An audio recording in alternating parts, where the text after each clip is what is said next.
J'ai dépensé 23 000 $ pour des vacances sur la Côte d'Azur, mais ma fille a dit, j'ai oublié de t'acheter un billet.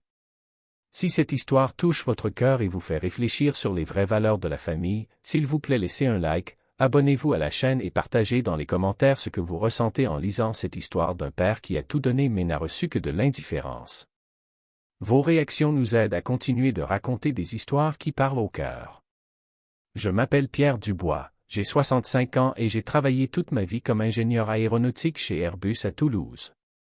Ma femme Brigitte est morte il y a 3 ans d'un cancer, me laissant seul avec notre fille Céleste, 40 ans, et ses 2 enfants, Antoine, 12 ans, et Margot, 8 ans. Brigitte était tout pour moi. Une institutrice originaire de Provence aux yeux verts étincelants et un sourire qui pouvait illuminer même les journées les plus grises de Toulouse. Je l'ai rencontrée en 1978 lors d'un bal du 14 juillet. Elle portait une robe blanche magnifique et dansait la valse avec une grâce qui m'a coupé le souffle. Je suis tombé amoureux en la regardant rire avec les autres filles, ses cheveux châtains voltigeant comme de la soie dorée dans le vent. Nous nous sommes mariés en 1980 à l'église Saint-Sacernin avec une réception modeste mais remplie d'amour. Elle voulait des roses blanches partout, disait qu'elle portait bonheur. Elle avait raison, 42 années ensemble ont été la plus grande chance de ma vie. Après la mort de Brigitte, ma vie a complètement changé. La maison qui était autrefois remplie de rire et sentait le cassoulet du dimanche est devenue un musée silencieux de souvenirs. Les photos de Brigitte sourient depuis les meubles en acajou que nous avions choisis ensemble dans les années 90, quand nous pensions encore que la vie nous sourirait toujours. Il y a celle de notre voyage à Venise pour notre 20e anniversaire, où Brigitte porte cette robe bleue qui lui allait si bien. Il y a celle de Céleste enfant soufflant ses bougies pendant que Brigitte la regarde avec adoration. Et il y a la dernière, prise au lac d'Annecy à l'été 2019, quand Brigitte était déjà malade mais nous ne le savions pas encore. Le soleil illuminait son visage, et elle souriait comme si elle était la femme la plus heureuse du monde. Chaque soir, quand je rentre à la maison, j'allume toutes les lumières parce que le silence me fait peur. La cuisine où Brigitte préparait son coq au vin parfait, avec cette sauce qui mijotait pendant des heures, n'accueille maintenant que mes repas solitaires devant le journal télévisé. Notre lit conjugal semble infini sans son petit corps qui se blottissait contre moi lors des nuits d'hiver. Céleste vit à Paris avec son mari Julien, un ingénieur qui travaille pour une multinationale française et gagne très bien sa vie.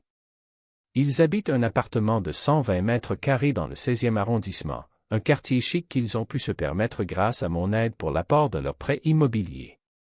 Julien est un homme froid, toujours impeccable dans ses costumes gris, qui m'a toujours traité avec cette politesse formelle qu'on réserve à quelqu'un d'utile mais qu'on n'apprécie pas particulièrement. Nous ne nous parlons pas souvent, juste un appel rapide le dimanche soir, toujours elle qui regarde sa montre parce que les enfants doivent faire leurs devoirs ou Julien attend pour le dîner. Les conversations durent au maximum 10 minutes, pleines de formules toutes faites et de questions de politesse.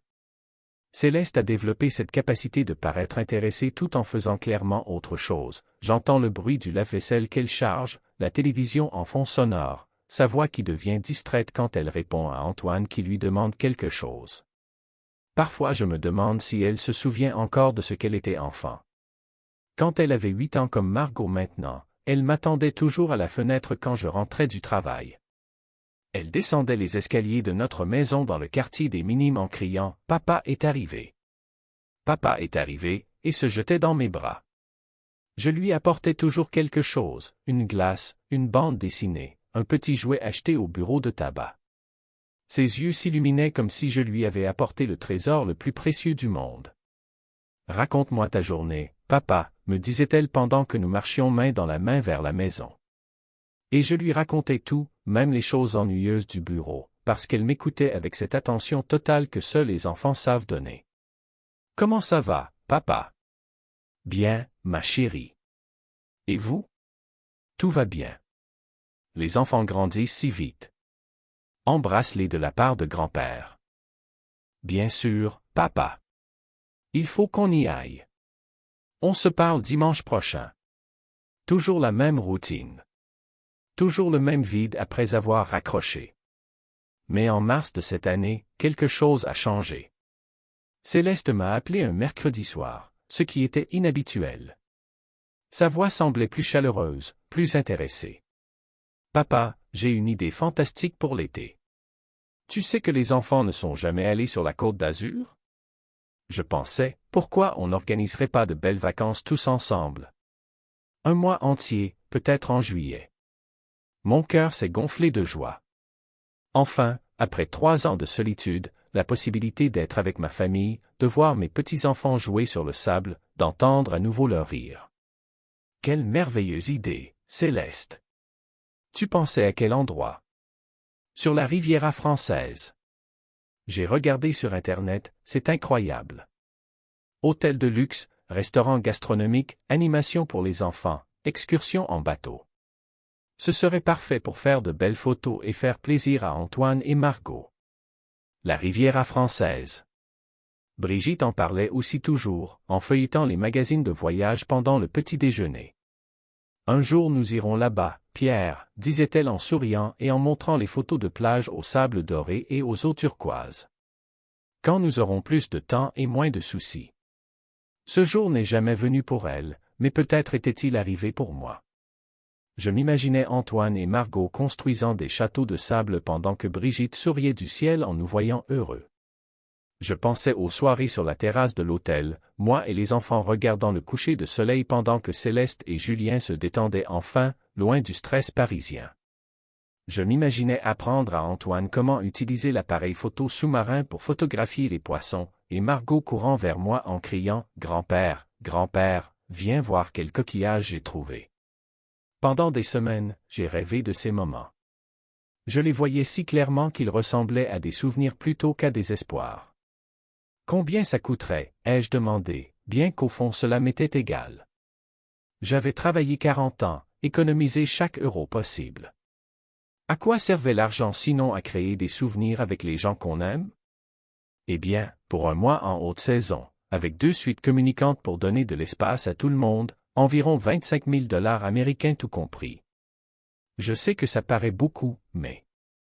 Je le fais, les jeux interrompus immédiatement. Je réserve tout. Ce sera le cadeau pour les enfants, et pour nous. Le silence à l'autre bout m'a inquiété un moment. Puis Céleste a crié de joie. « Papa, tu es incroyable. Les enfants vont devenir fous de bonheur. Julien n'en reviendra pas. » Cette nuit-là, je n'ai pas pu dormir d'excitation. J'ai pris l'ordinateur portable et j'ai commencé à chercher tout ce qu'on pouvait faire sur la Côte d'Azur, les îles de l'Airain au large de Cannes, la promenade des Anglais à Nice, les parfumeries de Grasse où Brigitte avait toujours rêvé d'acheter ses bijoux en corail rouge qu'elle voyait dans les vitrines. J'ai imprimé des cartes, des horaires de ferry, des critiques de restaurants. J'ai pris des notes sur un carnet comme à l'époque de l'université, écrivant de ma calligraphie précise tous les détails dont je voulais me souvenir. J'ai même appelé le concierge de l'hôtel pour demander conseil sur les activités pour enfants. Un jeune homme sympathique avec l'accent du Midi m'a parlé des excursions en bateau pour voir les dauphins, des cours de voile pour Antoine, des ateliers de céramique pour Margot. Vos petits-enfants vont s'amuser énormément, monsieur. Nous avons aussi un photographe professionnel qui peut immortaliser les plus beaux moments des vacances. Un photographe professionnel. J'ai tout de suite pensé que ce serait parfait pour faire de belles photos à encadrer et offrir à Brigitte, puis je me suis souvenu que Brigitte n'était plus là, et pendant un moment la douleur a été si forte que j'ai dû m'arrêter. Mais ensuite j'ai pensé que j'accrocherais ces photos dans ma maison vide, et peut-être qu'elles rempliraient le silence avec les souvenirs de cet été parfait que j'allais offrir à mes proches. J'ai aussi acheté des guides touristiques, j'ai étudié l'histoire de la Provence pour pouvoir raconter aux enfants les anciennes traditions provençales, j'ai même commencé à apprendre quelques mots de provençal pour impressionner les locaux. Je voulais que ce soit plus que des vacances, je voulais que ce soit une aventure dont nous nous souviendrions à jamais. Le lendemain, je suis allé à l'agence de voyage. Madame Moreau, qui organise mes voyages depuis 15 ans, m'a regardé avec surprise quand je lui ai expliqué ce que je voulais. C'est une femme élégante dans la cinquantaine, toujours habillée en tailleur sombre, qui me connaît bien parce que chaque année j'organisais pour Brigitte et moi quelques week-ends romantiques. Après la mort de Brigitte, je n'étais plus retourné la voir. Monsieur Dubois, quel plaisir de vous revoir. Ça fait si longtemps. Mes condoléances encore pour Madame Brigitte. Merci, Madame Moreau. Aujourd'hui je suis là pour quelque chose de spécial. Je veux organiser des vacances avec ma fille et les petits-enfants. Son visage s'est illuminé. Quelle belle idée! Vous pensiez à où? Riviera Française, 1 mois, juillet. 5 personnes. Madame Moreau a commencé à taper sur l'ordinateur, mais après quelques minutes son expression est devenue inquiète. Monsieur Dubois, les hôtels de luxe sur la Côte d'Azur en juillet, c'est 7 000 € par semaine et par personne, enfants inclus. Pour 5 personnes pendant 1 mois, nous parlons de presque 140 000 €. Le chiffre m'a frappé comme un coup de poing à l'estomac. Mais ma fille a dit 25 000 $. Madame Moreau a vérifié plus attentivement, faisant courir ses doigts sur le clavier avec la précision de quelqu'un qui fait ce métier depuis des décennies. Ah, voilà. Votre fille a probablement vu l'offre spéciale pour 4 personnes, pas 5. Et peut-être qu'elle a confondu les prix des chambres standards avec les suites. Mon estomac s'est contracté. Ce n'était pas 5 personnes. C'était 4. Céleste, Julien et les 2 enfants. Je n'étais pas inclus dans ces calculs. Madame Moreau, ai-je dit d'une voix tremblante, vous pensez que c'est possible de faire une telle erreur? Oubliez de compter son propre père. Elle m'a regardé avec ses yeux qui avaient vu trop de tragédies familiales au cours des années. Monsieur Dubois, dans mon métier je vois beaucoup de familles. Parfois les gens ne voient que ce qu'ils veulent voir. Peut-être qu'elle a fait une erreur, ai-je pensé. Peut-être qu'elle n'a pas considéré que moi aussi j'aurais besoin d'une chambre. Mais une pensée plus sombre a commencé à se former dans mon esprit, et si ce n'était pas une erreur? J'ai appelé Céleste ce soir-là. Ma chérie, j'ai parlé avec l'agence. Le prix que tu m'as donné est pour 4 personnes, pas 5. Tu as oublié de m'inclure aussi dans le décompte? Une pause. Trop longue. Oh, oui, papa, excuse-moi. J'étais tellement prise par l'organisation que, évidemment, tu es là aussi. Ça coûtera un peu plus d'argent, mais si pour toi ça va. Naturellement ça va. L'argent n'est pas un problème. Mais cette pause m'avait glacé le sang. Ce n'avait pas été de la surprise. Ça avait été de la gêne. Comme si elle avait été découverte. Dans les jours suivants, j'ai tout réservé, 5 billets d'avion Toulouse-Nice, 2 suites communicantes dans un hôtel de luxe, excursions privées, restaurants étoilés, même un photographe professionnel pour immortaliser ces moments que je voulais rendre inoubliables. J'ai dépensé 28 000 €, pas 25 000 $. Mais cela m'était égal.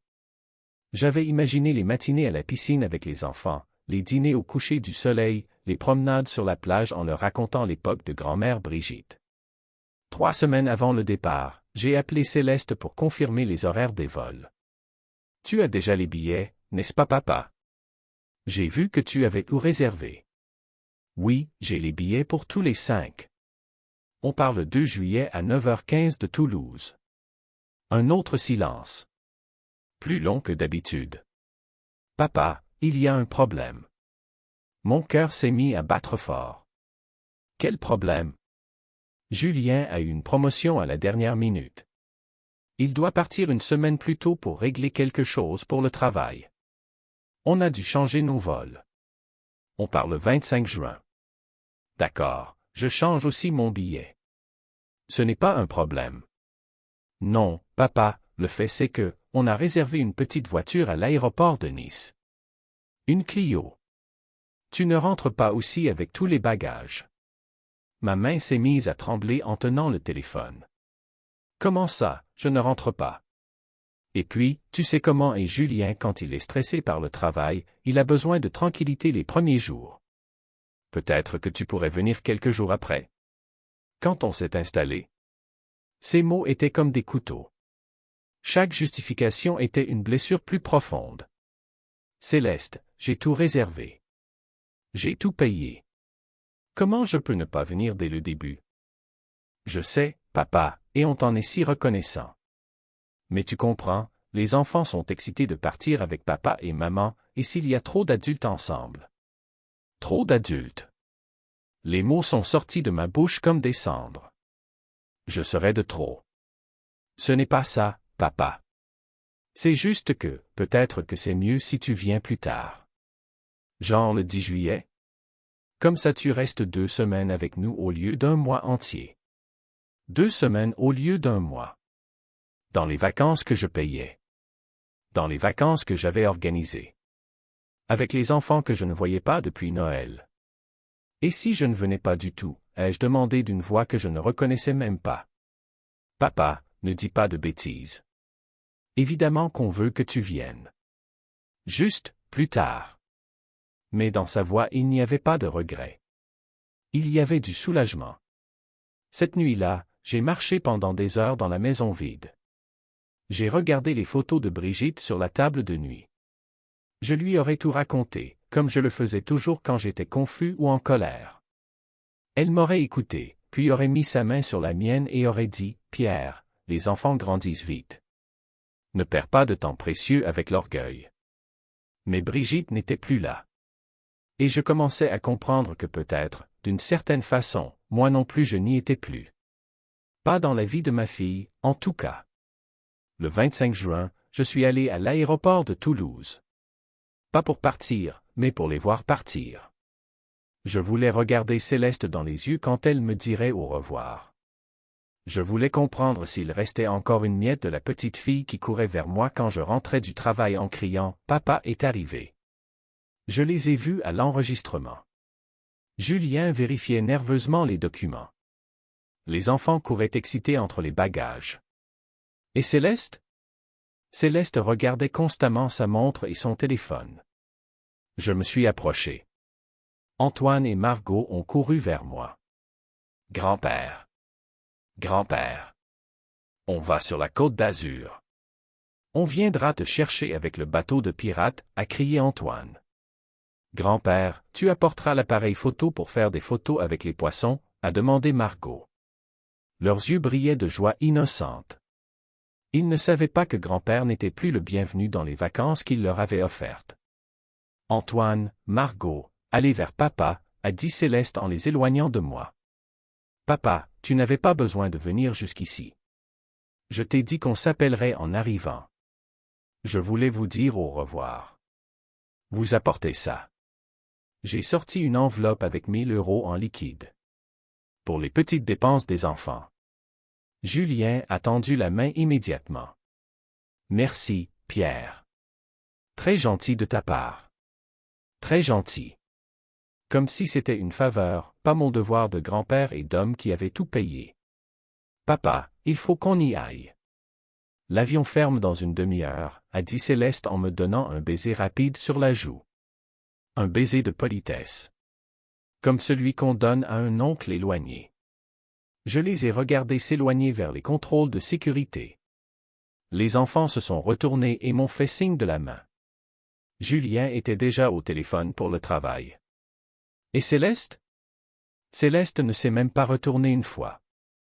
Je suis rentré à la maison et j'ai passé la soirée à regarder les réseaux sociaux. Dès 8 heures du soir, Céleste avait posté la première photo, les enfants avec leurs valises colorées à l'aéroport, souriant. La légende disait, enfin parti pour notre rêve sur la Côte d'Azur. Un mois de détente et de famille. #Blest, #Family, #Cannes, #Nice, #Riviera française. Un mois de famille. Sans moi. Dans les jours suivants, mon téléphone est devenu une galerie de photos qui me brisait le cœur. Chaque notification Facebook ou Instagram était comme un coup de couteau. Antoine et Margot à la piscine, avec des brassards colorés et des sourires éblouissants. Julien qui leur apprenait à faire du snorkeling dans des eaux si cristallines qu'elles semblaient un rêve.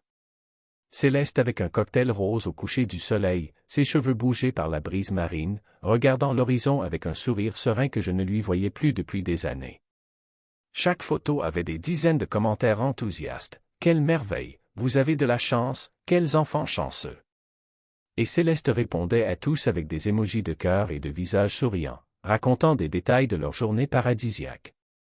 Il y avait la photo d'Antoine tenant un oursin dans sa main, les yeux écarquillés d'étonnement. Mon petit explorateur marin, avait écrit Céleste. J'avais imaginé être celui qui lui montrerait cette merveille, lui expliquerait comment les animaux marins s'adaptent au courant, voir son visage s'illuminer de découvertes. il y avait Margot dans une nouvelle robe blanc et rose, assise à une table élégante avec un Coca-Cola décoré d'un petit parasol en papier. Ma princesse au dîner. Je ne reconnaissais pas la robe.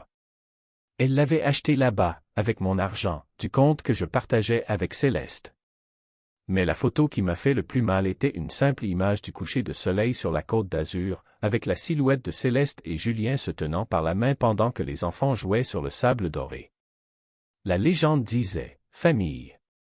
La chose la plus importante au monde. Famille. Ces quatre-là étaient la famille.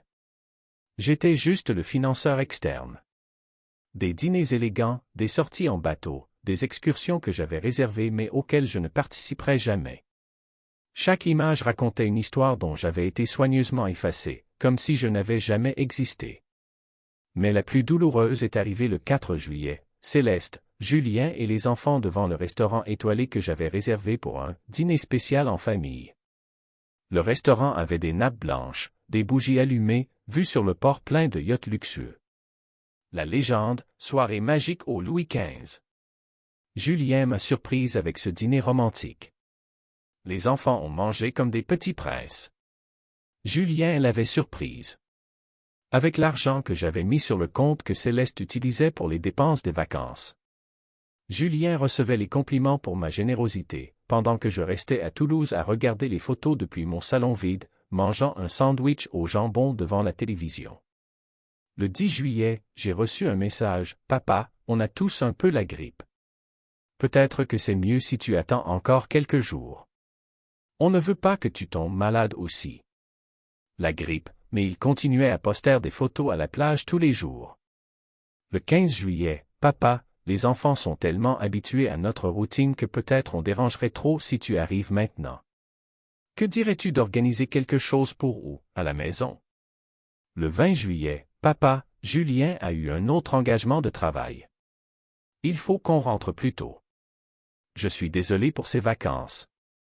On te rattrapera sûrement. » Le 25 juillet, ils étaient déjà de retour à Paris. Un mois entier de vacances fini sans que je mette les pieds sur la côte d'Azur. Sans que je voie mes petits-enfants jouer dans le sable dont j'avais rêvé de partager avec eux. Ce soir-là, j'ai pris une décision. J'ai appelé mon avocat, Maître François Leroux, mon camarade d'université et ami depuis 40 ans.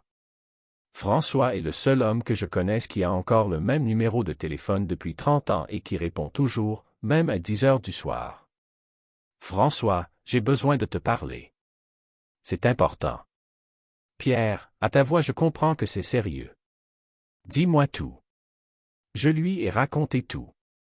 Les vacances, les excuses, les photos sur les réseaux sociaux, la sensation d'être devenu invisible dans la vie de ma fille. François m'a écouté en silence, ne m'interrompant que pour demander quelques détails sur les comptes joints et les montants. Je connais François depuis qu'on avait 20 ans et qu'on étudiait ensemble à la bibliothèque jusqu'à tard le soir, partageant des sandwichs et des rêves de devenir des professionnels importants. Il est le seul qui peut se permettre de me dire la vérité, même quand ça fait mal. Quand j'ai fini, François a soupiré profondément. J'ai entendu qu'il se levait de son fauteuil de bureau, je reconnais ce grincement des ressorts que j'entends depuis des décennies. Pierre, tu sais que tu as fait la même chose avec ton père, non? Ces mots m'ont frappé comme un coup de poing à l'estomac. Mon père. Marcel Dubois, maçon, main calleuse comme du papier de verre, sacrifice silencieux pour m'envoyer à l'université. Un homme qui se levait à 5 heures du matin et rentrait à la maison à 7 heures du soir le dos brisé, mais qui ne s'est jamais plaint. Pas une seule fois. François, qu'est-ce que mon père a à voir là-dedans? Pierre, tu te souviens quand tu as eu ton diplôme et que tu as commencé à travailler pour le bureau Legrand? Tu te souviens des dîners de Noël d'entreprise? Je me souvenais. Oh, si je me souvenais. Des dîners élégants à l'hôtel Mercure avec des clients importants, des conversations raffinées sur les marchés financiers et les changements fiscaux. Mon père, avec son accent du sud-ouest et ses mains qui portaient encore les marques du ciment et de la chaux, semblait s'y déplacer au milieu de ces hommes en smoking qui parlaient d'investissement et d'immobilier. Tu lui disais toujours que c'était des événements de travail ennuyeux, qu'il ne s'amuserait pas, a continué François impitoyablement. Combien de fois tu l'avais exclu de mes dîners élégants avec les clients parce qu'ils ne comprendraient pas de quoi on parle? Combien de fois tu avais évité de l'emmener aux réceptions de travail parce que tu avais honte de son accent du sud-ouest et de ses manières simples? Tu te souviens quand tu as acheté la maison dans les Minimes? Ton père était si fier que son fils vive dans le centre de Toulouse. Il voulait la voir, mais tu repoussais toujours parce qu'elle n'était pas encore prête pour les visites ou parce que les voisins étaient très formels. En réalité, tu avais peur que tes voisins bourgeois jugent ton père. Les mots de François étaient des couteaux qui entraient dans mes vieilles blessures. C'est différent, ai-je murmuré, mais ma voix manquait de conviction. C'est différent? Ou tu deviens comme lui dans ces dernières années? Seul, aigri, qui comptait les torts subis. François, j'ai payé 28 000 € pour des vacances dont j'ai été exclu. Et elle t'a demandé cet argent. Non, mais... Alors tu l'as donné parce que tu voulais le donner. Tu l'as fait par amour, Pierre. Tu ne peux pas transformer l'amour en dette. Ton père a travaillé 30 ans pour te permettre d'étudier, et qu'est-ce que tu lui as donné en échange? Du respect. Du temps. Ou seulement de la honte pour ses origines modestes? Les paroles de François m'ont tenu éveillé toute la nuit. Mais le matin, quand j'ai vu la énième photo de Céleste qui faisait la promotion d'un restaurant provençal coûteux en écrivant « Merci à ceux qui nous aiment et nous permettent de vivre ces moments », ma décision s'est solidifiée. J'ai fermé le compte joint que je partageais avec Céleste depuis son mariage. Un compte sur lequel je versais chaque mois 3 000 € pour l'aider avec les dépenses des enfants et qu'elle utilisait librement. J'ai bloqué toutes les cartes de crédit supplémentaires que je lui avais données. J'ai changé le testament. La maison de Toulouse, qui vaut 800 000 €, n'irait plus automatiquement à Céleste. 40% irait à une fondation pour enfants orphelins. Le reste à Antoine et Margot, mais seulement quand ils auraient 25 ans, avec un administrateur de soutien. J'ai retiré Céleste de tous mes comptes bancaires et investissements. Les 400 000 € d'économies que j'avais destinées à elle iraient dans un fonds fiduciaire pour l'éducation des petits-enfants. Le 2 août, quand Céleste a essayé d'utiliser la carte de crédit pour acheter les livres scolaires des enfants, la carte a été refusée. Elle m'a appelé immédiatement, furieuse. « Papa, qu'est-ce que tu as fait? Ma carte ne marche pas. Je l'ai annulée. » Comment tu l'as annulée? Pourquoi?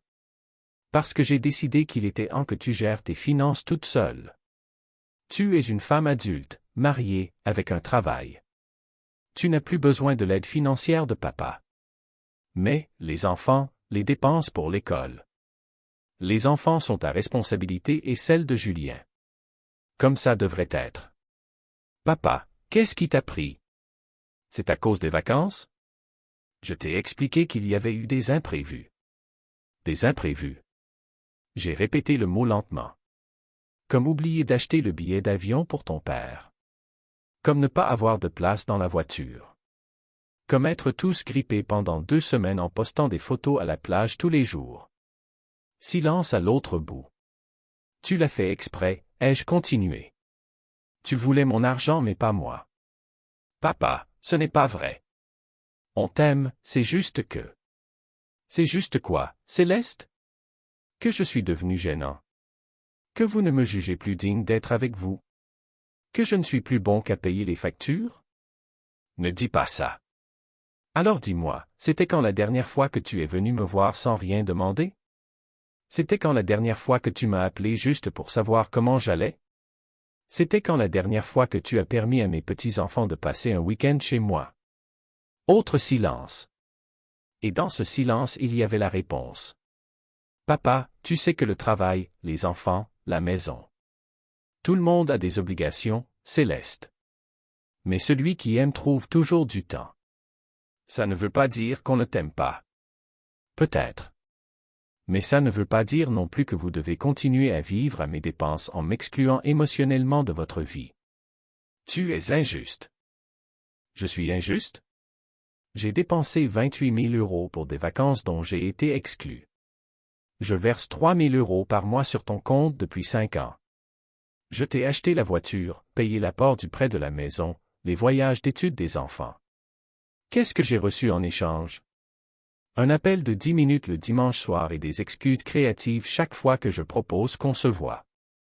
L'argent ne se rend pas avec de l'argent, papa. Tu as raison. Ça se rend avec de l'amour, du respect, du temps. Des choses que tu ne m'as jamais données. Alors tu veux nous punir en coupant tout. Je ne vous punis pas. Je vous libère. Et je me libère aussi. J'ai raccroché le téléphone avec des mains qui tremblaient, mais avec une sensation étrange dans la poitrine. Ce n'était pas du bonheur, mais ce n'était pas non plus le vide d'avant. C'était quelque chose qui ressemblait à la paix. Dans les jours suivants, Julien m'a appelé 3 fois. La première fois en colère, « Pierre, Céleste est désespérée. Comment tu peux traiter ta fille comme ça? » La deuxième fois en suppliant, « Écoute, peut-être qu'on peut trouver un compromis. Qu'est-ce que tu veux qu'on fasse? » La troisième fois menaçant, « Si tu penses pouvoir faire du chantage émotionnel à ta famille avec l'argent, tu te trompes. Céleste peut très bien vivre sans toi. » À ce dernier appel j'ai répondu calmement, « Julien, j'espère que c'est le cas. Parce qu'à partir de maintenant elle va devoir le faire. » Antoine et Margot m'ont envoyé un dessin par la poste. 2 enfants qui jouaient à la plage avec un homme aux cheveux gris. Au-dessus, écrit au feutre rouge, « Merci grand-père pour les plus belles vacances. On t'aime. » Ce dessin je le garde sur mon bureau. C'est la seule chose qui me fait encore sourire dans toute cette histoire. Céleste ne m'a plus appelé. Ses posts sur les réseaux sociaux ont changé, de « Blessed » et « Family » à des plaintes voilées sur les sacrifices de la vie quotidienne et sur comment on ne peut plus compter sur personne. J'ai appris par une voisine qu'elle avait dû vendre la BMW que je lui avais offerte pour son anniversaire et acheter une Peugeot d'occasion. Julien a dû demander un prêt à la banque pour couvrir les dépenses que je couvrais avant. Je ne ressens pas de satisfaction pour ça. Je ressens juste une étrange indifférence, comme s'il s'agissait d'étrangers. Le mois dernier, j'ai commencé à faire du bénévolat à la soupe populaire du Secours catholique de Toulouse. Je sers des repas à des personnes qui ont tout perdu, mais qui te regardent dans les yeux quand tu dis « Je vous en prie, asseyez-vous » et te répondent « Merci, que Dieu vous bénisse » avec une sincérité que ma fille n'a jamais eue. Il y a Mario, un homme de 50 ans qui a perdu travail et maison après un divorce catastrophique. Il me parle toujours de ses filles jumelles qu'il n'a pas vues depuis 2 ans, et quand il parle d'elles ses yeux s'illuminent exactement comme c'était le cas pour moi avec Céleste. Le problème, m'a-t-il dit un soir pendant qu'on nettoyait les tables, c'est que quand tu donnes tout par amour, parfois les gens oublient que c'est de l'amour. Ils pensent que c'est dû. Il y a aussi Carla, une dame de 70 ans qui vient accompagnée par son fils chaque jeudi. Le fils, un homme dans la quarantaine aux cheveux déjà gris, l'accompagne toujours à l'intérieur, s'assure qu'elle a tout ce dont elle a besoin, l'attend patiemment pendant qu'elle mange et bavarde avec les autres. Il n'a pas honte de sa mère, ne regarde pas sa montre avec impatience. J'ai vu le vrai amour dans ses yeux, celui qui ne demande rien en retour et ne compte pas les sacrifices faits. J'ai aussi commencé à fréquenter un groupe de veufs de la paroisse. On se retrouve chaque samedi après-midi dans la petite salle à côté de l'église, on boit du café fait avec la machine des années 80 et on parle de nos vies. Des hommes comme moi, qui ont travaillé toute une vie pour la famille et se sont retrouvés seuls. On parle de nos regrets, de nos déceptions, mais aussi des petits plaisirs qu'on a redécouverts, lire un livre sans être interrompu, voyager quand on veut, choisir quoi cuisiner sans devoir satisfaire personne.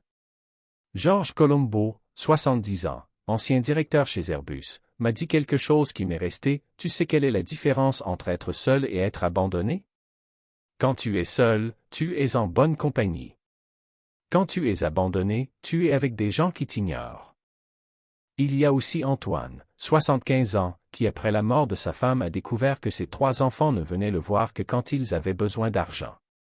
Pendant 50 ans j'ai travaillé comme un fou pour leur donner tout, m'a-t-il raconté. Maison, voiture, université, mariage. Quand ma femme est morte, je pensais qu'il se rapprocherait de moi. Au lieu de ça, il ne venait que pour me demander de prêter de l'argent pour rénover la salle de bain, pour payer les vacances, pour l'apport de la nouvelle voiture. Jamais un appel juste pour savoir comment j'allais. Antoine a maintenant changé son testament et laissé tout à la recherche contre le cancer. Comme ça au moins je sais que mon argent servira à quelqu'un qui le mérite vraiment. Ces histoires me font comprendre que je ne suis pas le seul à avoir confondu être père avec être un distributeur d'argent. Et elles me font comprendre que j'ai peut-être fait ce qu'il fallait. Il y a 2 semaines, j'ai reçu une lettre inattendue. C'était d'Antoine, écrite à la main avec cette écriture encore incertaine des enfants. Cher grand-père, maman dit que tu es fâché contre nous. Je ne comprends pas pourquoi. Je t'aime et Margot aussi. Les vacances sur la Côte d'Azur étaient belles mais tu nous manquais. On peut venir te voir? Je veux te raconter les poissons que j'ai vus et Margot veut te montrer les coquillages. Je t'aime grand-père. Antoine. J'ai pleuré en lisant cette lettre. Pas de tristesse, mais d'une tendresse si pure qu'elle me faisait mal à la poitrine. Les enfants n'étaient coupables de rien. Les enfants m'aimaient encore avec cette pureté que seuls eux savent donner. J'ai écrit une lettre aussi. Pas à Antoine, mais à Céleste. Chère Céleste, j'ai reçu la lettre d'Antoine. Je te propose un marché, je veux voir mes petits-enfants, et eux veulent me voir. Tu as besoin d'aide financière, et j'ai les moyens de la donner. Mais sous certaines conditions. Les enfants viennent chez moi un week-end par mois, sans discussion. Les vacances d'été on les passe tous les 3 ensemble, ou eux décident. Et tu apprends à dire « merci » quand je fais quelque chose pour vous, parce que la gratitude n'est pas un luxe, c'est de l'éducation de base. Si tu acceptes ces conditions, je suis prêt à rouvrir le compte pour les dépenses des enfants. Seulement pour eux, pas pour toi. Et seulement pour les choses nécessaires, école, médecin, vêtements. Pas de BMW, pas de restaurant de luxe, pas de vacances qui coûtent plus que ce que tu gagnes en 6 mois. Tu as 40 ans, Céleste. Il est temps que tu apprennes à distinguer entre avoir un papa qui t'aide et avoir un distributeur qui t'entretient. Je n'ai jamais envoyé cette lettre. Je l'ai gardée dans le tiroir pendant des jours, la relisant, changeant des mots, adoucissant les tons. Puis j'ai compris que ce n'était pas ce que je voulais vraiment. Ce que je voulais était plus simple et plus compliqué à la fois. Je voulais que ma fille m'appelle parce que je lui manque, pas parce qu'elle a besoin d'argent. Je voulais que mes petits-enfants me connaissent comme grand-père, pas comme le vieux riche qui paie leurs affaires. Je voulais être aimé, pas utilisé. Et j'ai compris que ces choses ne s'achètent pas, ne se demandent pas, ne s'obtiennent pas avec des lettres ou du chantage émotionnel. Soit elles sont là, soit elles n'y sont pas. Aujourd'hui c'est le 15 septembre. 4 mois sont passés depuis les vacances sur la Côte d'Azur que j'ai payées mais jamais faites. L'hôtel de luxe m'a envoyé la facture finale, 28 400 €. Je l'ai payé sans sourciller, parce qu'au fond cet argent a acheté quelque chose de très précieux, la vérité. La vérité sur quel genre de père j'ai été, quel genre de fille j'ai élevé, et quel genre d'homme je veux être dans le temps qui me reste. J'ai souvent repensé aux mots de François sur mes erreurs avec papa Marcel. C'est vrai, je l'ai maltraité. Je l'ai exclu de ma vie, respectable, parce que j'avais honte de ses origines modestes. Mais il y a une différence entre moi et Céleste, j'ai remarqué mes erreurs quand il était encore temps de demander pardon. Je suis allé voir mon père dans les dernières années de sa vie et j'ai passé des heures à écouter ses histoires sur les chantiers, les collègues, les sacrifices qu'il avait faits pour moi. Je lui ai demandé pardon et lui, avec cette générosité d'âme que seuls les hommes simples possèdent, m'a pardonné. Tu étais jeune, Pierre, m'a-t-il dit. Les jeunes parfois ont honte de nous les vieux. Mais ensuite ils grandissent et comprennent. Céleste n'a jamais demandé pardon. Elle n'a jamais reconnu m'avoir fait du mal. Quand je lui ai retiré le soutien financier, elle n'a pas pensé, peut-être que j'ai fait quelque chose de mal. Elle a pensé, comment papa ose-t-il me punir comme ça? C'est la différence entre une erreur et un mauvais caractère.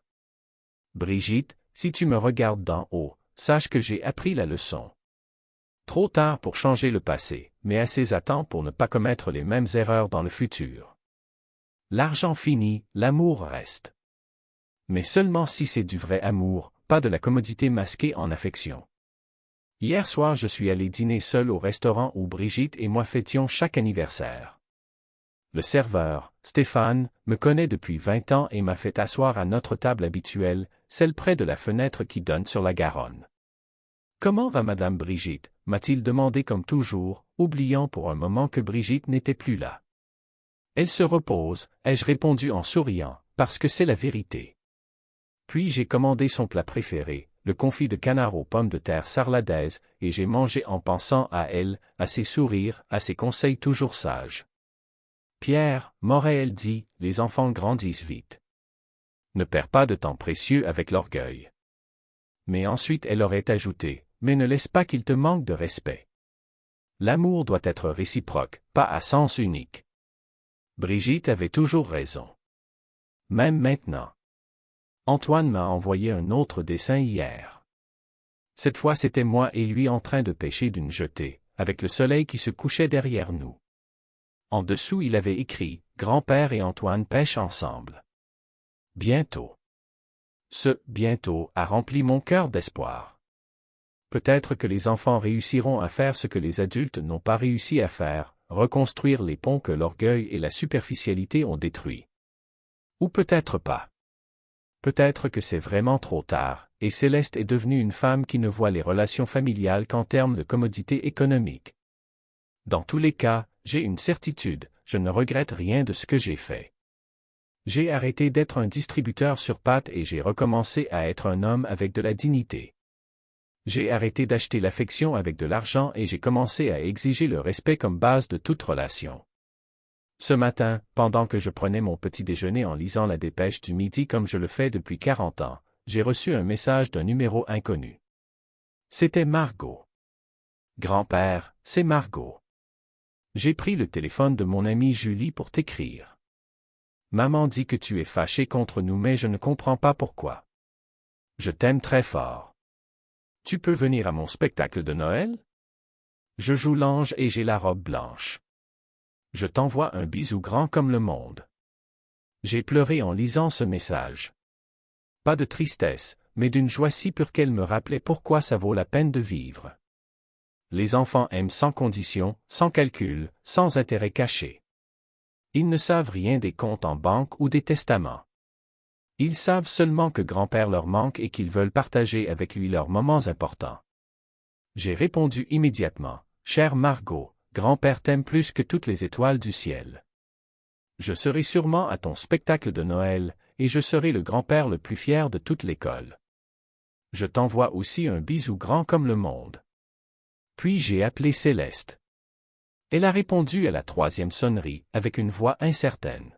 « Papa. » Céleste, Margot m'a écrit pour le spectacle de Noël. Je serai présent. Papa, moi, nous, on aimerait tellement que les choses redeviennent comme avant. Les choses ne redeviendront jamais comme avant, Céleste. Avant je donnais tout et recevais des miettes. Avant je payais et vous décidiez. Avant j'étais le distributeur de famille. Ce n'est pas vrai, papa. C'est la vérité. Mais l'avenir peut être différent du passé. On peut construire une relation basée sur le respect mutuel au lieu de la commodité économique. Qu'est-ce que ça veut dire? Ça veut dire que si tu veux que je redevienne partie de votre vie, tu dois apprendre à me traiter comme une personne qui mérite le respect, pas comme un portefeuille sur pattes. Ça veut dire merci quand je fais quelque chose pour vous. Ça veut dire m'inviter dans votre vie pas seulement quand vous avez besoin d'argent. Ça veut dire permettre à mes petits-enfants de connaître leur grand-père. Silence à l'autre bout. Puis, avec une petite voix, tu as raison, papa. J'ai tout fait de travers avec la Côte d'Azur. Je suis tellement désolé. Ces mots que j'attendais depuis des mois. Mais qui maintenant, bizarrement, ne me donnaient pas la satisfaction que j'avais imaginée. Ils me donnaient juste de la tristesse pour tout le temps perdu. Céleste, les excuses sont importantes. Mais les actes sont plus importants que les mots. Comment je peux te prouver que j'ai changé? Commence par me traiter comme ton père, pas comme ton financier. Appelle-moi parce que je te manque, pas parce que tu as besoin de quelque chose. Fais connaître à tes enfants leur grand-père, raconte-leur l'époque où tu étais petite et combien je t'aimais. Passe du temps avec moi, pas seulement quand c'est pratique pour toi. Je le ferai, papa. Je te le promets. On verra, Céleste. On verra. Les vacances sur la Côte d'Azur je ne les ai jamais faites. Mais j'ai fait un voyage beaucoup plus important, celui vers le respect de moi-même. J'ai appris que le vrai amour ne s'achète pas, il se mérite. Et que la dignité n'a pas de prix. Maintenant, pendant que j'écris ces lignes dans le dernier soleil de septembre qui entre par la fenêtre de mon bureau, je regarde la photo de Brigitte sur le bureau et je lui souris. Tu sais que tu avais raison, je lui dis. L'argent n'achète pas l'amour. Mais la dignité peut reconquérir le respect. Et ce voyage, personne ne peut me l'enlever. Le mois prochain je fêterai mes 66 ans. Je les célébrerai avec mes nouveaux amis de la paroisse, avec les bénévoles du Secours catholique et peut-être, juste peut-être, avec 2 petits-enfants qui se souviendront de m'aimer pour ce que je suis, pas pour ce que je peux donner. Et si Céleste veut vraiment reconstruire notre relation, elle devra commencer par le respect. Parce que l'amour sans respect n'est que de la commodité déguisée en affection. Et j'ai appris, à 65 ans, que je mérite plus que de la commodité. Cette histoire est celle d'un homme qui a tout donné pour la famille et a appris que tous les investissements ne sont pas faits dans ceux qui les méritent. Mais c'est aussi l'histoire d'un homme qui a reconquis sa dignité et compris que la vraie richesse ne réside pas dans ce qu'on donne, mais dans le respect qu'on reçoit. Les vacances que j'ai payées ne sont jamais arrivées. Mais le voyage vers le respect de moi-même n'avait pas de prix. Si cette histoire vous a fait réfléchir sur les vraies valeurs de la famille et l'importance de respecter ceux qui nous aiment, s'il vous plaît mettez un like à la vidéo, abonnez-vous à la chaîne pour d'autres histoires qui touchent le cœur, et racontez-nous dans les commentaires, pensez-vous que Pierre a fait le bon choix? Vos histoires et vos pensées nous inspirent à continuer d'apporter du contenu qui parle vraiment à la vie de nous tous.